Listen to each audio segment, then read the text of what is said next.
Maintenant, l'enquête sur un viol collectif présumé qui est survenu en juin 2018 à London, en Ontario, semble vraiment complétée parce que la police de London a sommé 5 anciens joueurs d'équipe Canada Junior de se rendre aux policiers. On a entendu ça mercredi. Qu'est-ce que tout ce jargon veut dire? Eh bien, on a invité une avocate criminaliste pour nous expliquer tout ça. Bonjour, Cynthia Lacombe. Bonjour, Mme Richer. Alors, quand on en est là, quand la police demande aux suspects de se rendre à la police, ça veut dire que l'enquête est finie, techniquement, là. Ça veut dire, normalement, effectivement, qu'ils vont être placés en état d'arrestation. Donc, ça veut dire que, selon les policiers, ils ont déjà les motifs raisonnables et probables de les arrêter. Ce qui ne veut pas dire qu'ils ne vont pas nécessairement chercher, par contre, à obtenir leur version des faits ou qu'ils ne vont pas nécessairement vouloir les interroger. Mais de ce qu'on comprend, c'est que ces gens-là vont être mis en état d'arrestation. C'est ça. Et comme ils ne sont pas un danger immédiat, on leur demande de venir pour les arrêter. On ne se rend pas chez eux toute arme déployée, là, c'est ça. Alors, ils se rendent au poste de police. Là, évidemment, ils peuvent y aller seuls, mais ils peuvent y aller avec leur avocat aussi.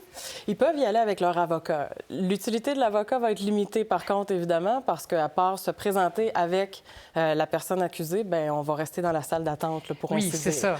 Alors... On n'est pas dans le district 31.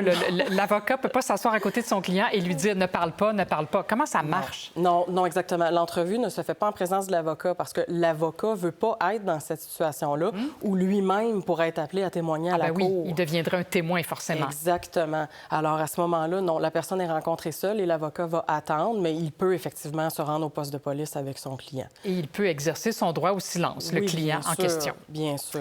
OK. Là, on a lu partout, sommé de se rendre. Alors, ils ont combien de temps pour le faire? Quand on est sommé, est-ce que c'est instantané? C'est convenu généralement avec l'enquêteur. Okay. Donc, il va y avoir un certain délai. Dans ce cas-ci, on peut s'attendre, puisque ce qu'on a vu, c'est que le poste de police de London allait donner, par exemple, le 5 février, allait donner des nouvelles. Oui. Alors, on peut s'attendre à ce que la semaine prochaine, ce soit le délai. Mais normalement, c'est convenu, là, c'est arrangé entre les parties. C'est ça. Alors, les policiers appellent les suspects. C'est ça. Bonjour, c'est l'enquêteur un tel. Et on prend rendez-vous, techniquement, là. Ah oui, exactement. On prend rendez-vous. Généralement, ils vont leur dire « parlez à mon avocat », mais là, l'avocat va prendre rendez-vous. Exactement. Alors, quand on arrive au poste de police, on se soumet à toutes les procédures, là, prise de photos et tout le tralala. Comment ça marche? C'est ça. On prend les empreintes digitales. En fait, on va être placé en état d'arrestation. On va se faire lire nos droits. Vous avez le droit au silence, vous avez le droit à un avocat. Et on vous dit de quoi on vous accuse? Ah oui, évidemment. Oui, tout à fait. Oui, vous avez raison. Il faut absolument... C'est l'élément numéro 1. C'est rare qu'on se fait arrêter nous-mêmes, alors c'est... Oui, c'est ça. C'est ça, effectivement. Donc, vous êtes arrêté pour agression sexuelle. Dans ce cas-ci, c'est ce qu'on a compris. Alors, mise en garde. Ensuite, on va prendre les empreintes, faire les photos. Et les enquêteurs vont décider s'ils veulent les interroger ou non. Ah bon, parce qu'ils pourraient choisir de ne pas les interroger. Ils pourraient, puisqu'ils ont déjà les motifs de les mettre en état d'arrestation, c'est que techniquement, ils n'ont pas besoin de leur version pour le faire. Mais normalement, dans un cas d'agression sexuelle, ils vont chercher à interroger les suspects quand même. Oui, parce que le suspect pourrait avoir quelque chose à dire pour se disculper ou je ne suis pas si pire. Est-ce que c'est envisageable qu'il ait un alibi, par exemple? C'est impossible, j'étais en Suède ou...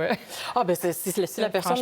La police aurait mal fait sa job, là. C'est ça. Bien, c'est sûr, c'est le genre de choses si la personne décide de parler, c'est le genre d'informations qu'elle va divulguer. Tout à fait. Bon. Alors, s'ils ne se rendent pas, bon, ils ont parlé à l'enquêteur, ils ont pris rendez-vous. Disons qu'ils ne vont pas à ce rendez-vous. Qu'est-ce qui arrive? Bien, ce qui serait très surprenant, mais s'ils ne vont pas à ce rendez-vous, normalement, la police va émettre un mandat d'arrestation et là, ils vont aller les chercher.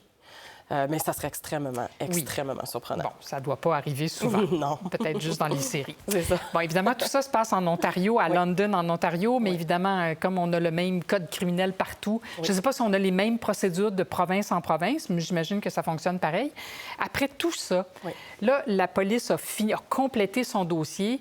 Elle le remet là-bas à la couronne. Ici, on n'a plus de couronne, on a un DPCP. Oui. Alors, en Ontario, on remet ça à la couronne et là, la couronne examine le dossier. Oui, tout à fait. Donc, effectivement, la première étape, c'est la police.